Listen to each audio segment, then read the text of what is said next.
halkani waxaa ka socda shaqo lagu warshadeynayo noocyo kala duwan oo dalagyada dalka ah sida galeyda, qamadiga, masagada iyo noocyo kale. Waxaa la aasaasay sanadkii 2014 iyadoo si toos ah u hawlgashay sanadkii 2017.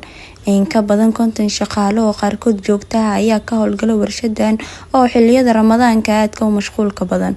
Dalagyada ay soo saarto ayaa intooda badan la isticmaalaa xilliyada soonka. Abdullaahi Saciid oo ka mid ah maamulayaasha shirkadda ayaa ka sheekeynaya dalagyada ay soo saaraan. Waxa ugu muhiimsan waxa waaye soorta oo ah dalag ay macaamiisheena aad u isticmaalaan.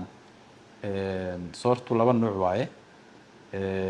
Mid waa galey oo ka samaysan galeyda dalka oo si standard ama standardka caalamka la jaan qaadayso loo warshadeeyay ama loo shiiday.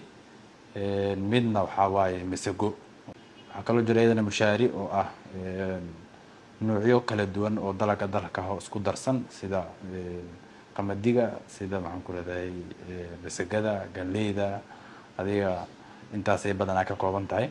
Waxa kale oo iyadana cuntooyinka warshadu ay soo saarta kamid ah qamadiga oo asigana bur laga sameeyo oo bur qamadi laga dhigo.